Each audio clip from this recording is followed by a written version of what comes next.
You've tuned into Unpause Your Life with Dr. Callie Estes. Your access to success strategies and more to help you move onward and upward with your life. Listen in each week as she interviews others who have really taken their essence to the next level and truly unpaused their life. Now here's your host, Dr. Callie Estes. Hey everyone, welcome to the show. This is Dr. Callie Estes, and I am founder of the Addictions Academy, the Addictions Coach, and Rehab Rescue. Welcome to Unpause Your Life. This is a great podcast where we showcase people who have done something extraordinary with their life. I welcome you, and I hope you enjoy all of our guests. On my way, found a reason to wake up another day. Before we get started, let's hear this short message from one of my supporters. All the things that you won't do. Did you know 81% of Americans would like to become a published author? Chances are you might be one of them. What's stopping you? Writing and publishing a book takes a lot of work and is expensive, right? Well, not anymore. For your next book project, or even your first, team up with Hassle-Free Books. They make it so easy to become an author. They remove all of the fuss and struggle and make it smooth and simple. And it's far more affordable than you could ever imagine. Go to hasslefreebooks.com and use promo code UNPAUSE to receive a 10% discount off of any book project. Get started right away and become a published author in as little as 45 days. For your free 1-hour book formula guide, which will show you just how painless it can be to become an author, head to hasslefreebooks.com today. All right. Thanks again for joining me. Let's get started with today's show. Took a walk down the dark road where they said that I shouldn't go.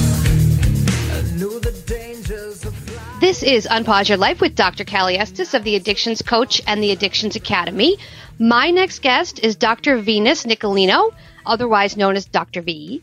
And she's a renowned relationship expert, media personality, and host of WeTV's Marriage Bootcamp. Take a compassionate, empathetic understanding of life's problems, add a dash of profanity, and you get Dr. V. She's edgy, humorous, and has a philosophical take on how to human. She's an audience favorite. Now entering her 4th season of Marriage Bootcamp, reality stars Dr. V first appeared on Bravo's LA Shrinks in 2013. Since then, she's been featured on Real Housewives of New Jersey, Millionaire Matchmaker, and appeared as a recurring guest on Watch What Happens Live, The Dr. Oz Show, The Real and Rachael Ray. Welcome, Dr. V. Hello.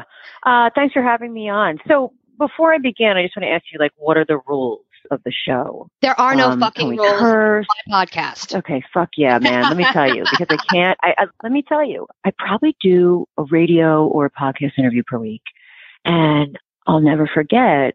I was actually in studio, and one of the producers put up a big sign after I said the F word. It was like, no cursing. So I always like to ask what the rules are. So I'm glad, we can drop the occasional F-bomb because that's what we do, right? I love it. I just got interviewed for NBC for the psychology behind cussing because I'm very sailor-like, and it's so therapeutic for me when I drop the F word. I'm like, I just feel good. Oh, the psychology of the F-bomb. I mean, there is some softer science behind people who use the F-bomb. Now, I always say I've never used the F-bomb toward someone, so I'm not throwing it at people. But what I often do, and I think coming from Yo Philly, is I use it as an explanation point for myself. How do you use it? Usually, something goes wrong and I'm like, oh, fuck. Or, are you kidding? Fuck that. It's very expressive. I use it's it an as an explanation adjective. point. Yeah. Right. A lot of the time. And a lot of people aren't offended because they're used to me talking like that. So once in a while. Me too. Yeah, it's once in a while I get that one person who's like, oh, oh my God, did you just say that? Like, what did I say? I fucking did. Yeah. I fucking did. We can't be friends. But I'll tell you, as I've gotten a little bit older, I've scaled it back just a little bit. I'm conscientious of who might be offended by that. And I just kind of place it in my head. We just can't be friends. That's all. You know what I mean? Uh-huh. Like, we can't get that close. No, I completely understand If that. you can't accept all of me, right? If you can't accept all of me, if you can't fucking accept all of me, then, you know, we just can't get that close. It's interesting in my line of work because I do generally addiction. So there's usually a lot of cussing somewhere along the line. In your line of work, when you're working with a patient, how many times do you have to get their attention by using some form of an explicitive? That's a really great question. Like, how do you emphasize certain sentences? Is that what you're asking? Well, in addiction, it's kind of common. So if I have a client who comes to session and they're supposed to do something and they didn't do it and they come back and they have all these excuses, I might say, okay, enough with the fucking excuses. Or I'm not going to co-sign your bullshit. I mean, these are context of terms that we use pretty regularly in addiction coaching and addiction therapy because that's what gets them to go, uh-oh, this is serious. Well, then maybe I'm in the wrong line of work. Maybe I need to get into addiction specialist. Because I think that's just my regular conversation. But you know what? The English language doesn't have an informal way of speaking. So a lot of Latin languages or romantic languages, they have a formal and an informal way of speaking. We don't have that. So when we use expletives, when we use the F-bomb, in my mind, all I'm doing is using an informal use of language. And a lot of times with clients or with patients, everybody relaxes because they realize you're being informal, right? In a formal kind of setting. Well, it's interesting. It's interesting how it's different in psychology. The populations are different. So tell us what it's like working in the relationship side of things. Do you work with couples? Do you work with singles? Tell me what you're doing. Well, my main focus, my research focus, I started out in conflict, what it means to have conflict, and on a much larger scale. Where else on the micro level do we find conflict? We find conflict in our relationships.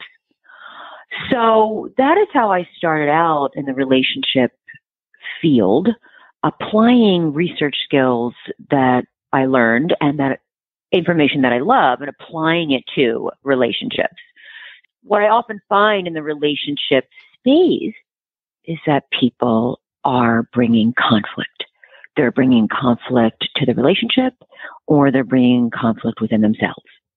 Okay. So on Marriage Boot Camp, which couple did you see most conflict with? The season that is coming up, and I believe it's March 9th, I'm terrible with the dates, is probably the most conflict I have ever seen. Not only within the relationship, but within themselves. So you have the couple as a whole, and then you have the individual, right? Right. And not only is the couple going on the journey through the show and through the actual process, but they are going on their own individual journey. So I get to see that as well. And I would have to say the most conflict that I have seen on the show after doing it for 6 seasons is the one that's about to air for sure. I think also when Javi and Kale were on the show, Kale and Javi were in such conflict. And I think what struck me the most about that conflict was that it was 2 people, like being in a room with 2 people who are both dying of a broken heart was profound for me as a professional. When you just feel that radiating off of each person and the relationship. And they both were mourning, you know, a hoped for future. They both were mourning that. And within that was a lot of anger, right? Mm-hmm. So I think that stands out in my mind as a lot of conflict. have you ever looked at a couple and just shook your head and said, why are the two of you together? This just isn't going to work? Every day. I do that every day, but I'll tell you, within the Cal and hobby relationship, that was a very profound experience for me. And the thing I like about marriage boot camp is that it's an actual process that we take the couples through. And they're not expecting to be doing this process. I don't think there's anything that they can do to prepare for it. But I like the fact that I'm on a show where there's a really great takeaway. I can't tell you how many times, I'm stopped on the street or in general. If I learned so much from that show, I was able to communicate effectively. I was able to argue effectively. So that feels good. In our line of work, we want to make sure that if we are in the media, we're doing something that's meaningful and purposeful. And I'm sure you feel the same way, which is why you're doing this podcast, right? Absolutely. Yeah. I like being able to give back in different ways and interact. And it's like planting a seed. You could work with somebody and not see a change. And then 6 months later, they go, aha, now I know what she's talking about. And all of a sudden they implement the change. Well, I always say insight doesn't lead to change. Change leads to change. So people come in and they collect your insights. And then when they decide to change, it's through that insight, but it doesn't lead to that. Do you see what I'm saying? Yeah. So you never know when the person's going to grow. You have no idea. Yeah, you're right. And then sometimes you get a call 2 years later and they say, oh my God, I finally got what you said. I got the meaning behind what you said a year ago. And you're going, what did I say? I forgot what I said by now. So what fascinates me about the field of psychology and doing what we do, it's never our fancy interpretations.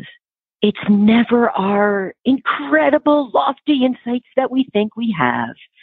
It's solely the relationship that cures, that heals. It is the relationship.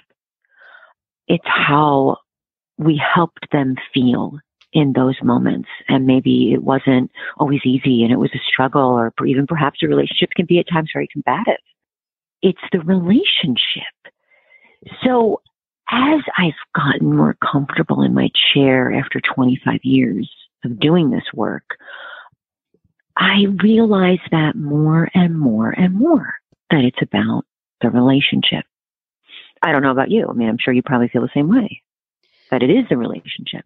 Well, it's interesting. I want to go to a point you said earlier. You said there's a relationship within yourself, and then there's the relationship you have with other people. What happens when the internal conflict is so great that somebody has the same combative relationship? Let's say they pick Becky and they're with Becky for 2 years and they break up and they call Becky psycho because she has all these issues. And then they start dating Susan.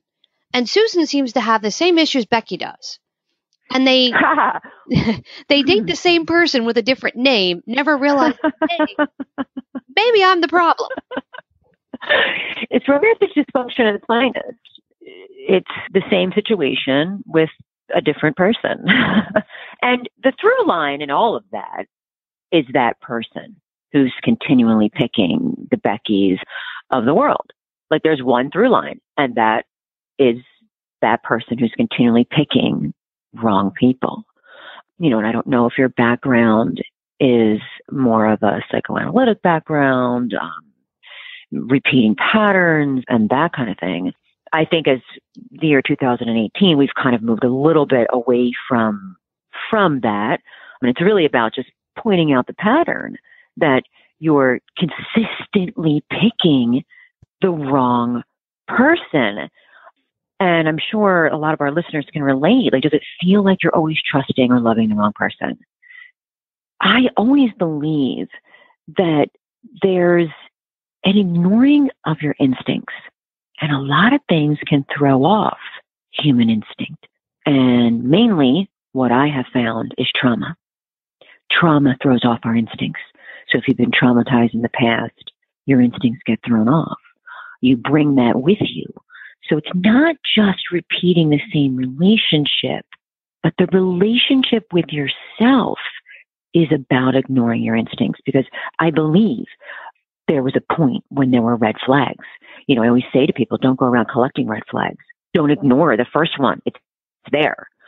But our brain picks up countless tiny clues and observations about someone, and then it delivers a conclusion about that information at light speed. It's called thin slicing. And like, if you ever thought to yourself, I like this person, or no, shit, what a creep. And within moments of meeting that person, you will get that information. But here's the catch. The more time you spend with a person, the more data your brain has to analyze.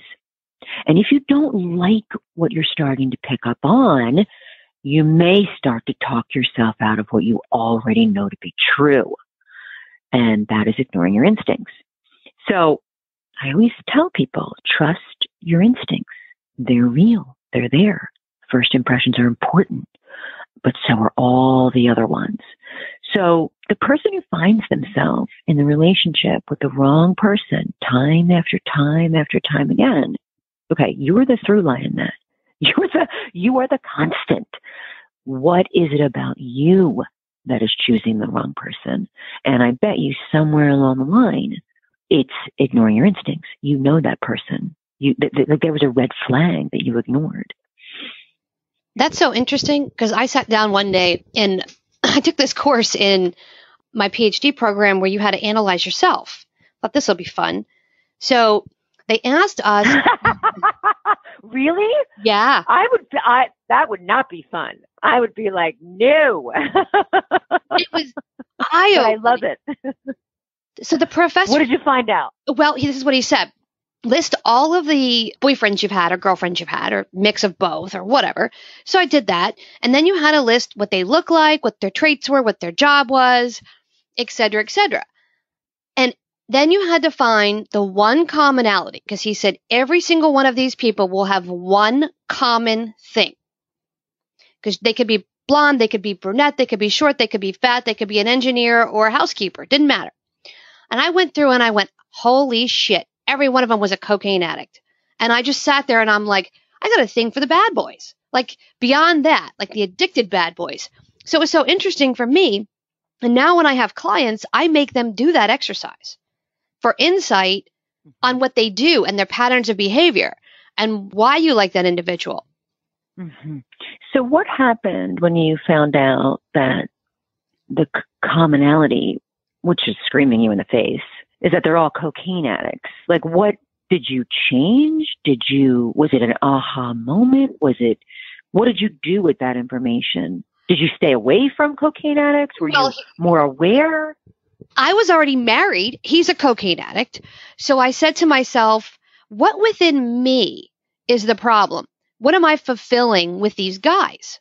What's the thing? Mm-hmm. So I started internally assessing my process. And I started looking at things from a different perspective. And then, of course, I said to my husband, I'm like, we have to write a book. And he goes, why? And I'm like, because this is really interesting stuff.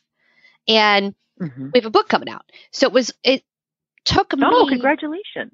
Thanks. It took me seeing myself outside myself to make changes within myself, if that makes sense. But is it outside of yourself? I mean, you are who you love, not who loves you. Love is a co-occurring process. It's something that we create together. And that has been scientifically and biologically proven. On the flip side of that, we don't really know how. So it's this unique process that, I mean, it's like magic. It's like magic. So we want to think of it as a very straightforward process, that it's one way. But it is not. You're creating something together.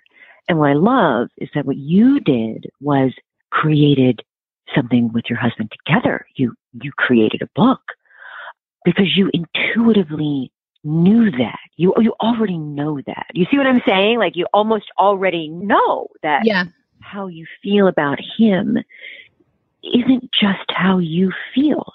Love is co-occurring, right? Now, what's The flip side of that, which is a saying that I cannot stand, is this idea that you can't love anyone until you love yourself. Well, what a bunch of bullshit. Because I can't tell you how many people I love with tremendous amounts of self-hatred. I truly love them. And you're loving people biologically and scientifically all day long. And guess what? Yourself doesn't give a fuck about how you feel about you.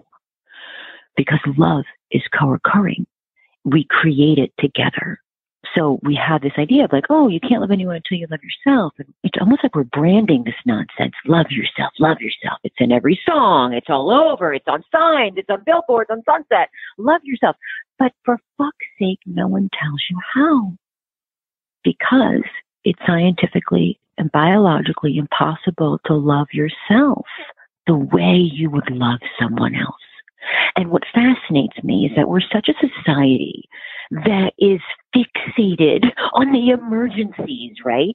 We're fixated on the emergency exit. I mean, how many times on an airplane are they going to tell you to fasten your seatbelt, right? We are fixated on emergencies. And yet, we don't teach people how to care for themselves. So I'm going to throw out the word love yourself, but how to really care for yourself, particularly in times of an emergency. And I'm sure as an addiction specialist, you probably deal with this a lot, that, people's maladaptive coping skills are drugs. And more than that, not to simplify such a complicated process, but this idea about love and what love means, not only loving someone else as this solitary process, but the ability to love yourself the way you would love someone else. So society really fucks us up in that area. I just got really philosophical. Bring me back. Well, I'll bring you back with some humor. So my husband and I got into an argument, conflict, as you would say, the other day. And I said, you married an Italian woman. And he goes, you can't choose who you love. And I said, you're right. So you have to expect the anger and you have to expect me to throw things at you because that's what we do. And he goes, can we change the behavior? And I'm like, I don't know. It's kind of a moral compass. So we got into this debate over conflict. Well, from one Italian woman to another, is that really conflict? I mean, isn't that just what we do? Isn't that love?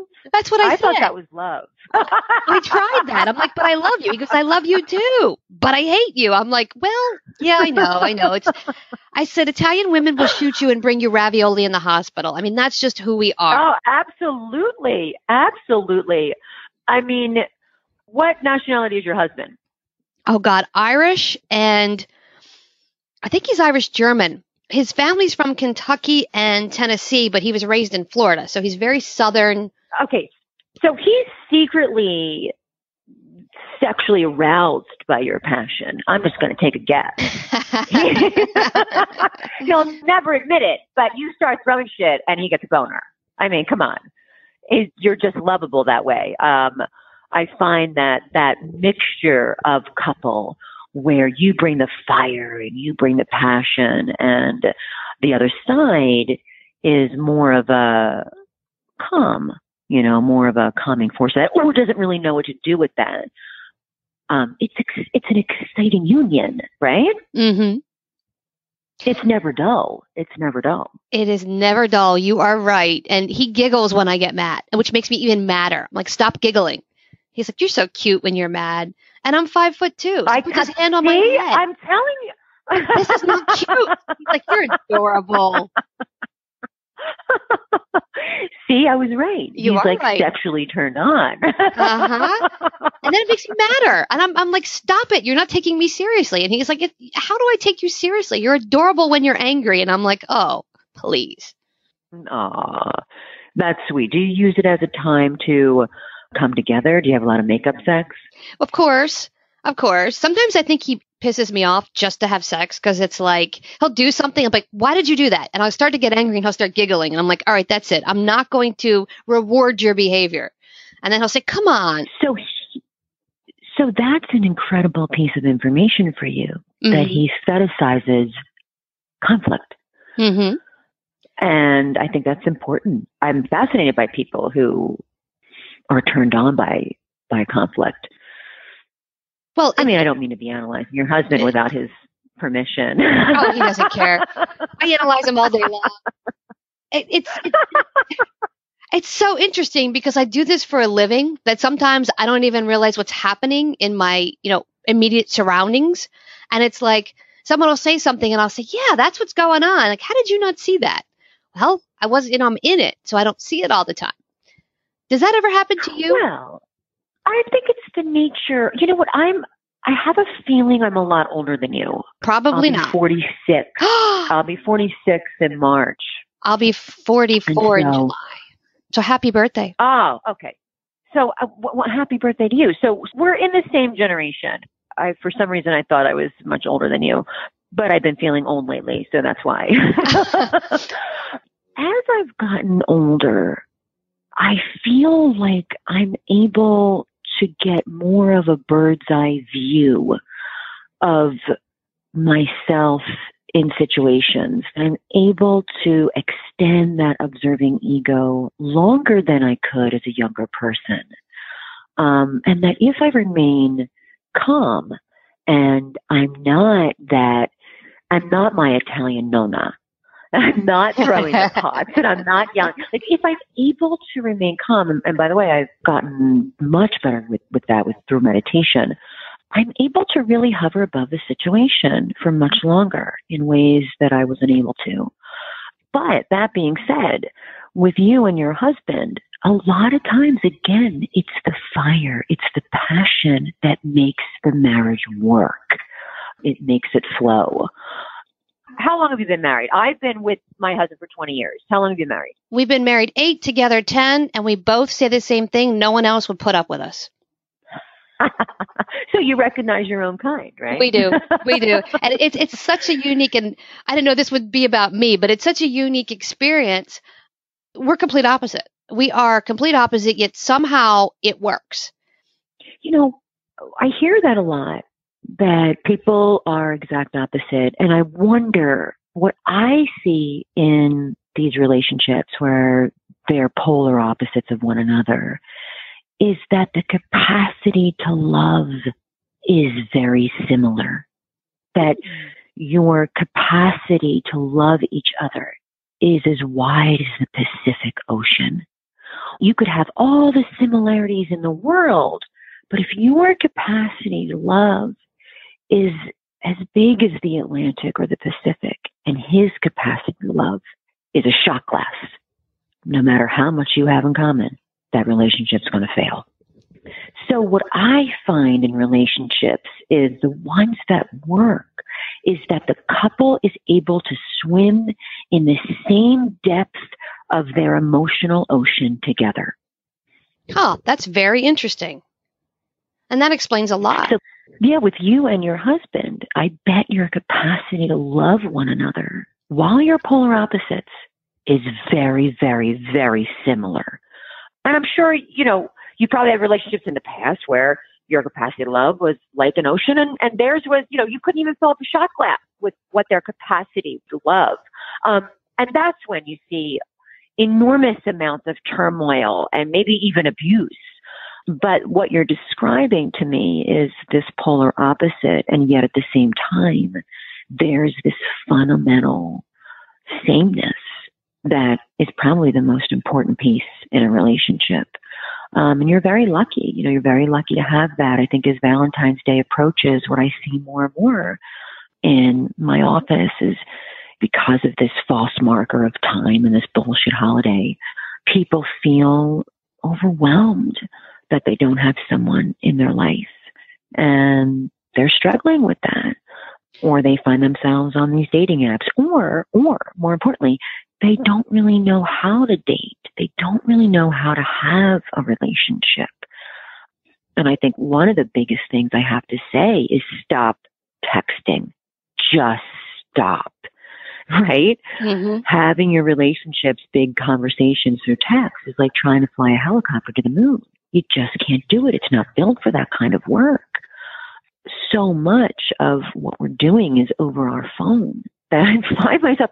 And what's interesting is that it's so obvious after I say it. Well, did you think about calling her? Oh, no, I didn't. We were just texting. So you had this whole argument over the phone, but it never occurred to you to just pick up the phone. So I find that we're getting so lost in our phones that the obvious solutions are not so obvious. That's true. We've become a digital society where it's easier to text and less personal. If I text you, I don't have to identify any pain, any suffering, or listen to pain and suffering. I can just be completely absent and devoid of emotion through text. And then also there's the misreading of what's there. If I misread your text and get irritated, now we're having an argument because I misread your text, which could have completely been avoided in the first place. Right. It causes so many problems that it's beyond what is comprehensible for me, to be honest. Just pick up the phone, stop texting, just pick up the phone. And there are times when I'm finding myself almost pushing clients to take that step. What is so scary about picking up the phone? Which leads me to another interesting point that I have seen a lot of, that in our modern dating, in our modern sort of relationships, particularly in the beginning of a relationship, there's this idea that the person who cares less wins. And I'm fascinated by this, because where else would you apply this concept? Would you apply this in your work? Oh, I'm going to care less about that. I'm going to win. Or would you apply this in your family? Oh, I'm going to care less about my mom. I'll win. So to apply this in a relationship, this idea of if I care less, I'll win, fascinates me, because let me tell you, the person who cares less gets less, period. And so we're accustomed to this idea, this idea about caring less and being more aloof and being unavailable. And I find myself, again, pushing clients or gently nudging them to take a risk. Take a risk and care more. What's the worst that will happen? The person you like will find out you like them? Gasp. Oh, that would be terrible. So within our phones, we're unable to actually navigate relationships even when they're in front of us, right? Yeah, absolutely. What would you tell our listeners if, Valentine's Day is coming up, they're single, they're looking for someone, or they're just unhappy? What's some advice you could give them? Well, Valentine's Day is bullshit. So let's just start from there, that baseline, that, society, we're pushed to feel things by society. I mean, Christmas is a very depressing time for people because they think they should be happy. And very much like Valentine's Day, you're pushed to feel that you should be with someone. Should. And fuck the shoulds. If you're alone, take that day and that time to honor yourself and to take really good care of you, and know that you are lovable and that special someone is out there for you. It's just a matter of time, and it's a numbers game for sure. And if you are alone and you want to change that, there are definitely ways to go about doing that, by taking more risks, by going out in public, by meeting other people and putting yourself out there, putting the word out that to your friends that, hey, I'm single and I'm looking for someone. I'm looking to have a relationship now. I'm ready. And if you're not ready for that, that's okay too. There's something to be said about being by yourself. And I don't think as a society, we value that the way we should. And that being alone and being by yourself can bring about enormous changes and growth and education and knowledge within yourself. Now, biologically, anthropologically, as well as scientifically, we are pushed to coupling. We're pushed to community, and that's a very good thing. But if you find yourself alone, my advice to you would be to accept that, to accept where you are in your life. Because that is self-care, real self-care, acceptance. That's awesome. So that's fantastic. That's great advice. How can our listeners find you?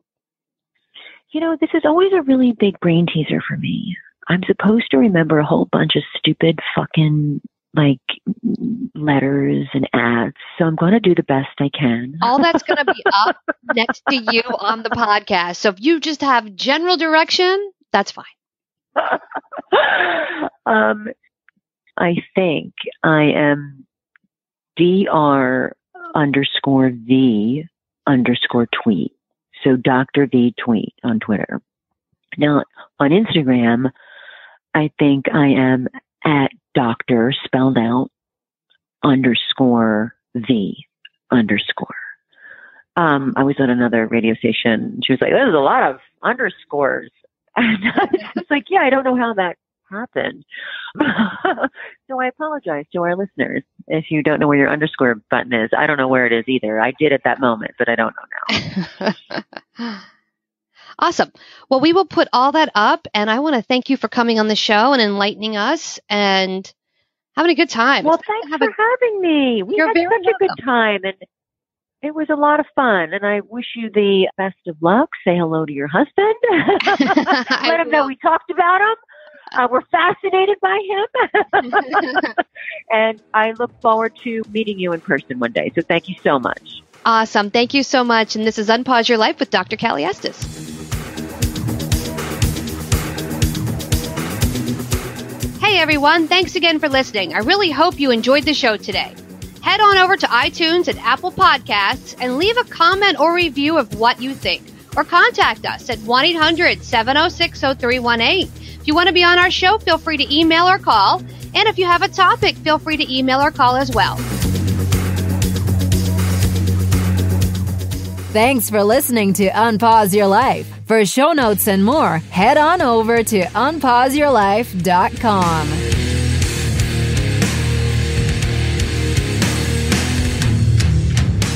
Big shout out to recoveryinnovators.com for help producing this show. Thank you guys. I took a walk down the long road where they said that I shouldn't go. On my way found a reason to wake up another day. But they needed to show you all the things that you won't do. Find faith or religion, but nothing to show for it.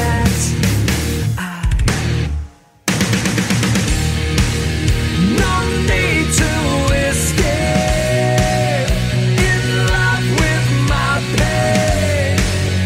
I may be weak, but I'm alive, still alive, and I won't be bound by your mistake. No, I won't be your enemy, trapped at the gate. Bring me to life, put me to death.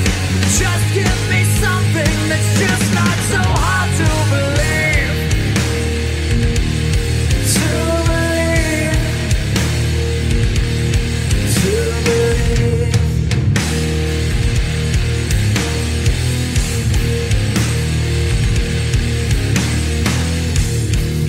I took a walk down the dark road where they said that